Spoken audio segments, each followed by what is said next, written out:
The origin of the Black Jews is in Ethiopia. They actually have one of the most complete Bibles that exists, and they have the full Book of Enoch in music, the Ethiopian Bible.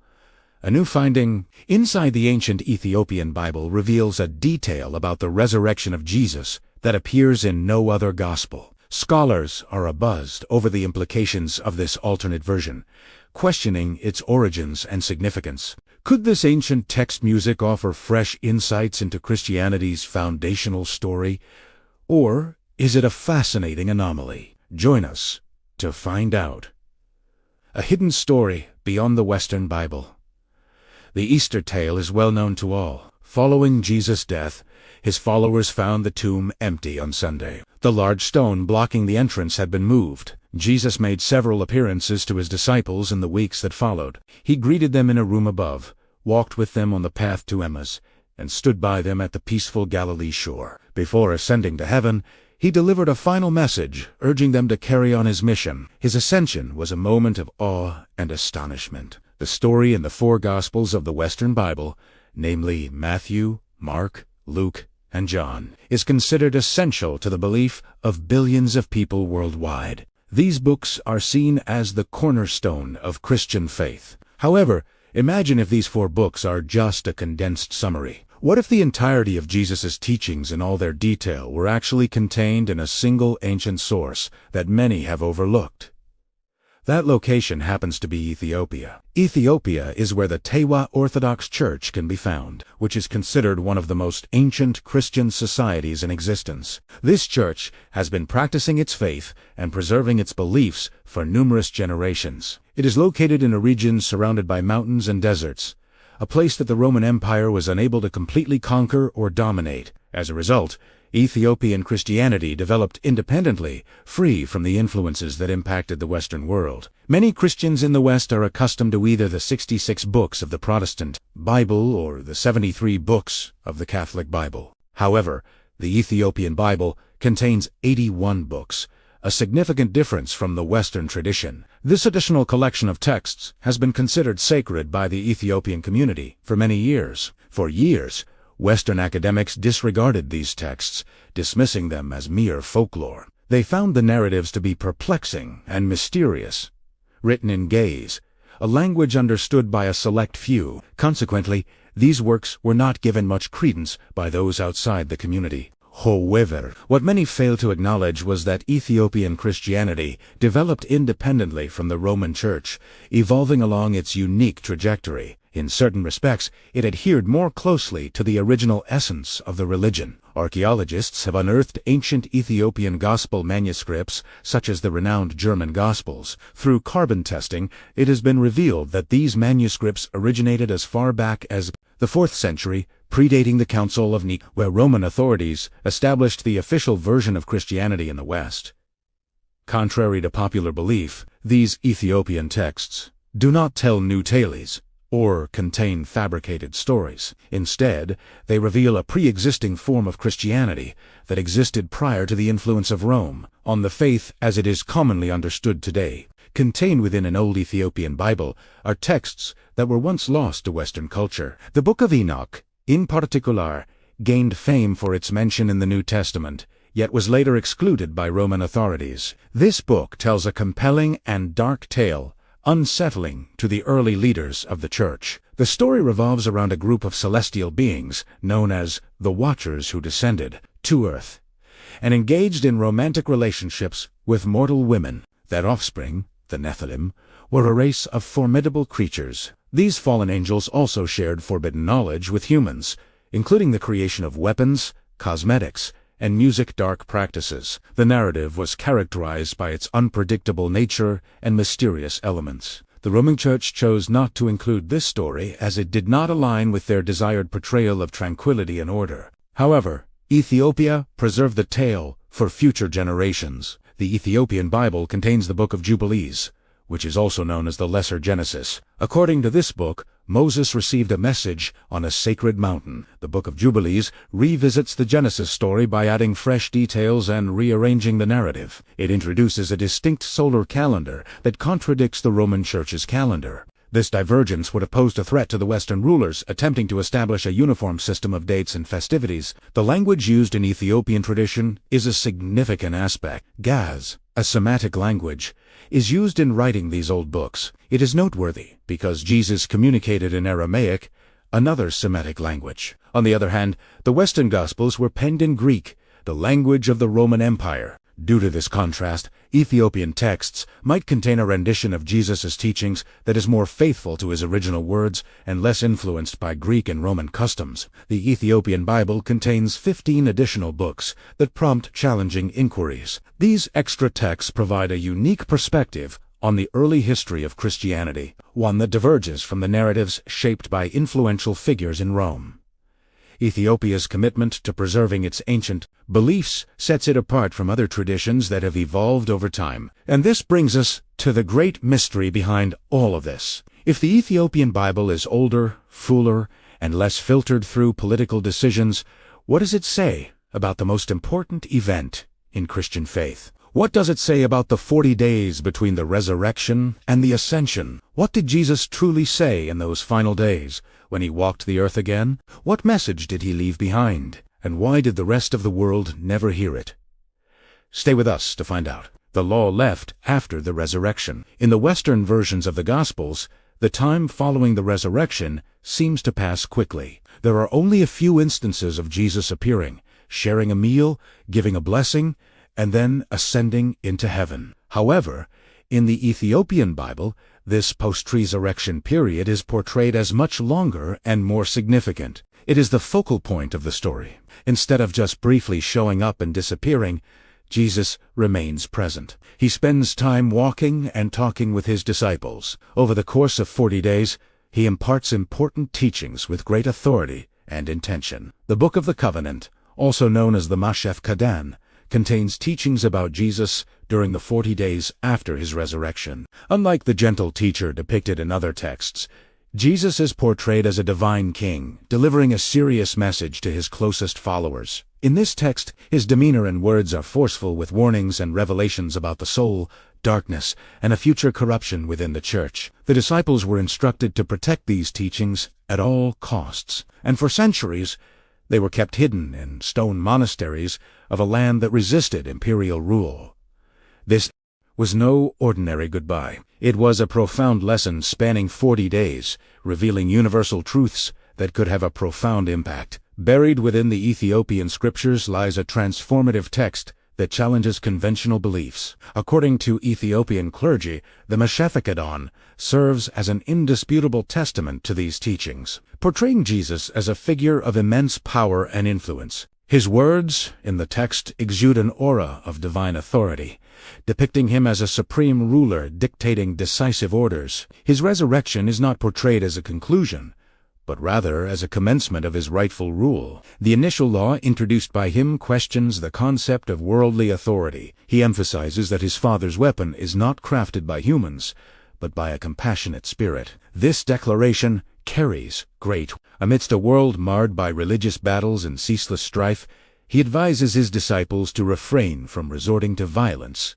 in his honor. It is a plea for tranquility from a being who has recently triumphed over mortality. This is not a directive for military actions, but rather a call for tenderness and compassion. He proceeds to impart a lesson that alters the concept of faith entirely. According to him, the spirit will serve as their source of power, the heart will function as their place of worship, and love will act as their guiding principle. These straightforward words hold profound significance. If the heart is deemed the actual place of worship, then what implications does that have for the grand structures made of stone and gold that would eventually be constructed in his honor? Similarly, if love is established as the sole law, then what does that signify for the intricate regulations and rigid distinctions that would ultimately cause divisions among followers? This lesson fosters a belief that flourishes within one's inner being.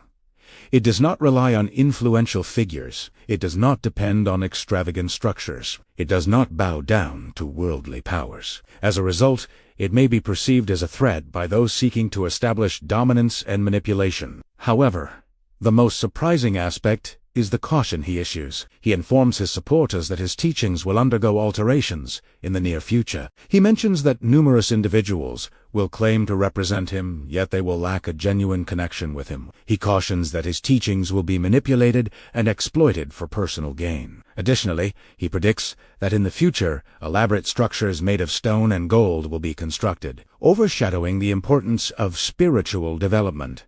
The Guide for the First Believers. In the Ethiopian canon, there is an ancient text called the Dade, which means the teachings that expands on the message. While this work can be found in other ancient traditions, the Ethiopian version includes unique details not found elsewhere. It serves as a gentle yet authoritative guide, offering clear instructions aimed at creating a different type of community. Rather than glorifying power or wealth, the message within the Diadacalia confronts and questions these concepts. The text subtly conveys a critique of wealthy organized religion by emphasizing the importance of simplicity, humility, fasting, prayer, and distancing from greed and corruption. Rather than valuing wealth and power, the faith presented focuses on inner peace and righteousness. Jesus warns against emulating future religious figures who exploit the poor while displaying lavish attire, serving as a cautionary tale for the present times. This serves as a gentle yet profound observation on the disparity between comfortable spiritual leaders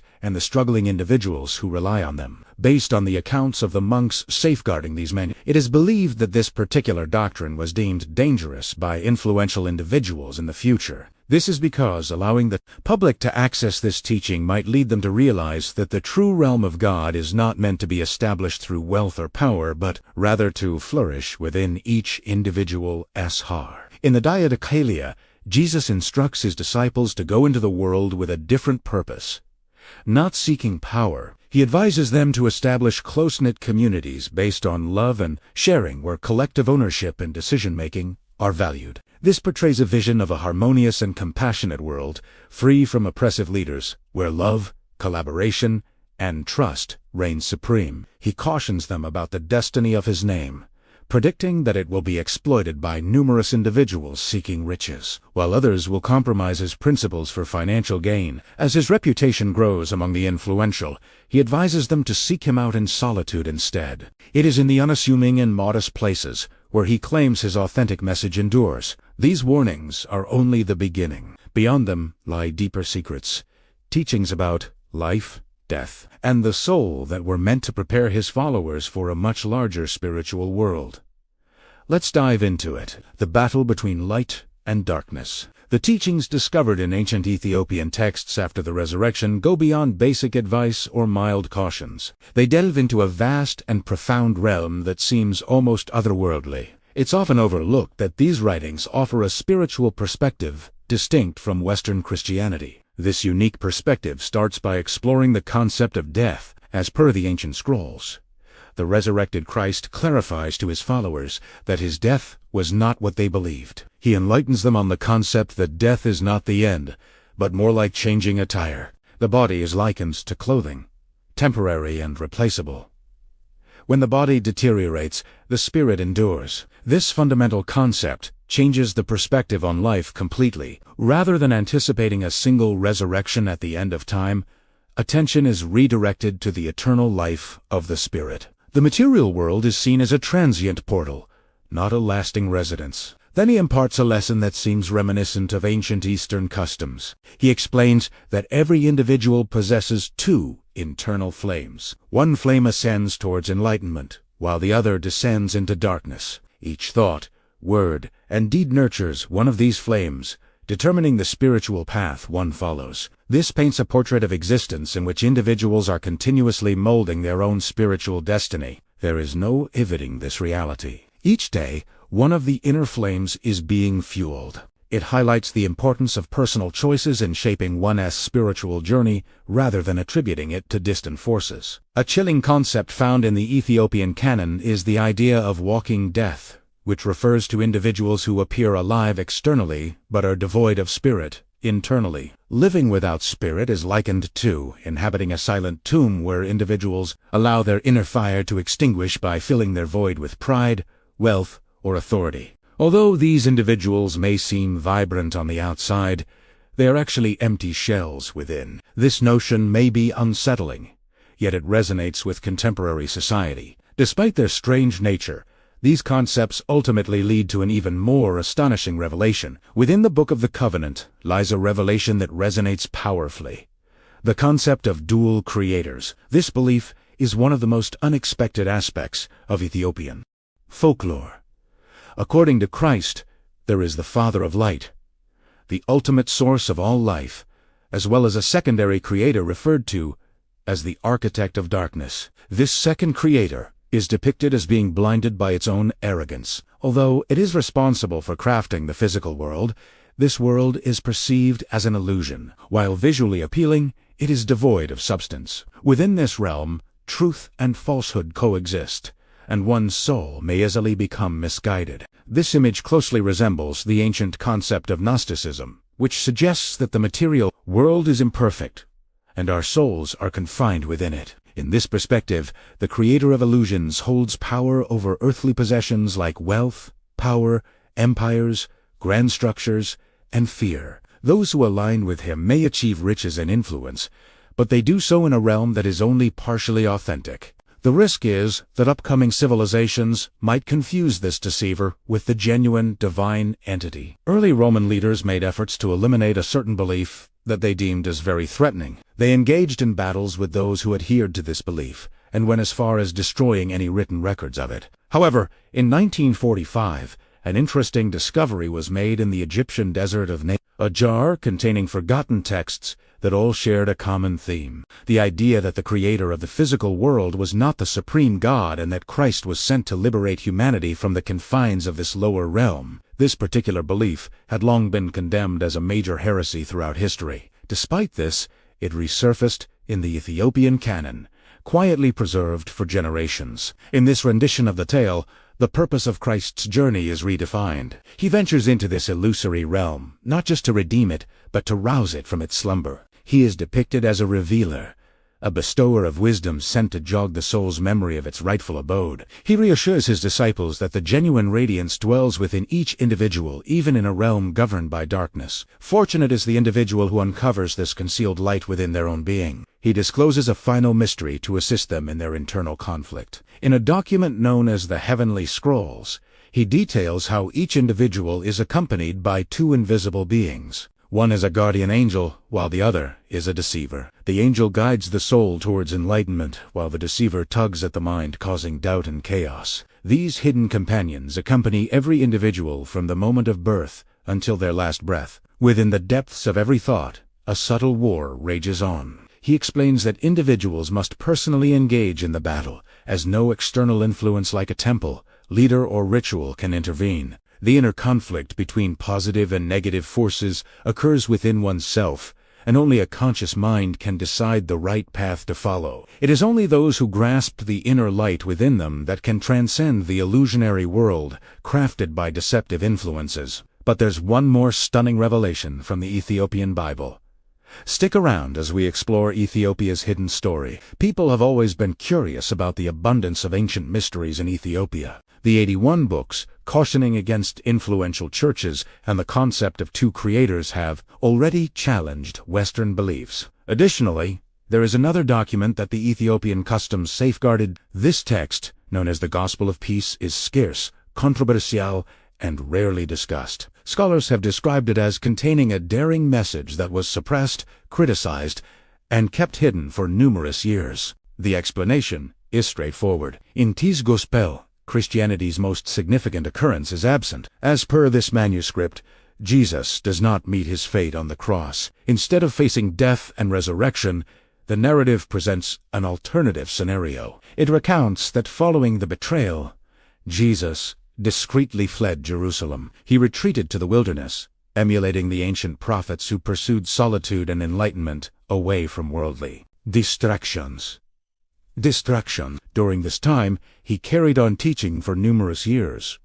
His demise was not agonizing. His resurrection did not occur on the third day. He merely persisted in living and spreading a doctrine of harmony and equilibrium. The message being conveyed by the living Jesus is one of gentleness and sincerity, emphasizing a way of life rather than the establishment of a new religious doctrine. His teachings center around love, simplicity, healing, and unity. referring to the earth as a nurturing mother and God as a caring father. He refers to rivers as cleansing angels and trees as life-giving angels. In this narrative, he offers blessings to those who sow seeds, suggesting that planting is a divine act. As he walks barefoot through fields, he embodies a compassionate and humble teacher, illustrating that heaven is not a distant place, but rather present in the way one interacts with the world. Why is the message of peace considered the most perilous teaching?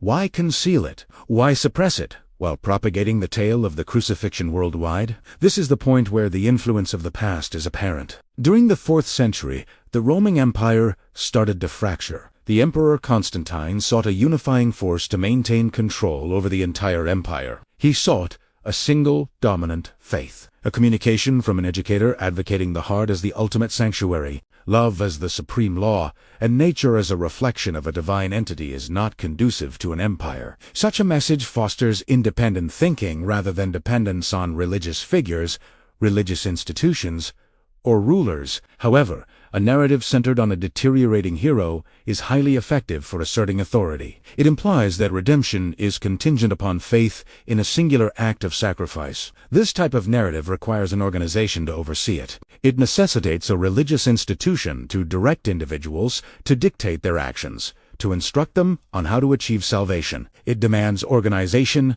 regulations, and individuals in positions of power. Consequently, the account of the crucified Jesus was selected. It aligned with the requirements of a dominant force. Gradually, the vibrant Jesus transformed into the dying figure. If he wasn't crucified, what became of him? This is where speculation starts to emerge. According to some ancient texts from different cultures, it is believed that another individual substituted him. There is a theory proposing that Simon of Cyrene, who helped carry the cross, was swapped with Jesus at the final moment. As the crowd was in disarray, Simon ended up being crucified, while Jesus made a discreet escape. People speculate about the potential whereabouts of the man if he managed to flee. There are various accounts suggesting that he may have journeyed to the east, specifically to countries like India and Tibet, to seek knowledge from different spiritual leaders before coming back to impart his teachings. Alternatively, some individuals consider a more straightforward scenario. If a descendant of David required safety, where would he seek refuge? Would he seek refuge in Rome, his pursuer turned enemy? Or would he seek sanctuary in a land filled with ancestral legends in the Ark? A land capable of withstanding the might of the Romans? This leads us to the topic of Ethiopia once again. There are those who suggest that he traveled there. According to them, his most authentic teachings were safeguarded in that country away from the empire that was crafting an altered depiction of him. While Rome constructed a religion around his crucifixion, Ethiopia maintained a focus on his existence. The monks affectionately refer to him as Yeshua, the one who heals. They assert that his purpose was not to sacrifice himself for humanity, but rather to awaken it, the truth the world was never ready for. Why did Ethiopia end up as the chosen land to hold secrets that go against the widely accepted narrative for centuries? This was no mere coincidence. The significance of Ethiopia goes beyond mere chance or luck. The people of Ethiopia view their land not just as sacred, but as the most sacred of all lands. Their spiritual roots extend back over a millennium before Jesus' birth, all the way to the era of King Solomon, making their connection to the divine much deeper than just through the apostles.